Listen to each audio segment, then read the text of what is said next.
Toujours avec Franck Carbonel, on a vu aussi ce matin une étude sur le blé et la sensibilité au blé, en particulier chez les malades de Crohn et de rectocolite hémorragique. Qu'est-ce qu'on peut en dire ? Alors c'était une lecture présentée par Detlef Schupan de Berlin, qui n'est pas un inconnu parce que c'est l'homme qui il y a une vingtaine d'années, a découvert en fait l'épitope qui est la cible des IgA anti-endomysium chez les patients atteints de maladie cœliaque. Donc c'est quelqu'un qui est connu et qui a fait beaucoup de bonnes sciences.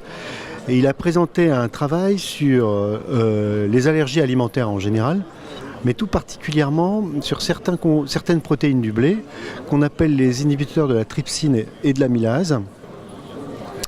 Et donc il a présenté toute une série de travaux in vitro ou chez l'animal qui montrent que ces protéines provoquent un emballement de l'immunité innée au niveau intestinal mais aussi au niveau systémique.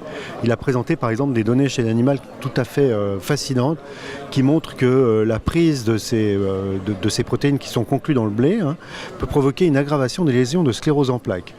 Alors chez l'homme, pour l'instant il n'y a rien de fait ou très peu. Il a montré les résultats, il a montré deux études qui sont en cours, l'une qui a démarré ou qui va démarrer et qui recherche des biomarqueurs chez les patients qui ont une sensibilité au gluten, qui n'est pas la maladie cœliaque, avant et après la prise de ces fameux inhibiteurs de la trypsine et de l'amylase. Et puis il y a des études cliniques qui vont être lancées dans le psoriasis, dans la sclérose en plaques et dans les maladies inflammatoires chroniques de l'intestin.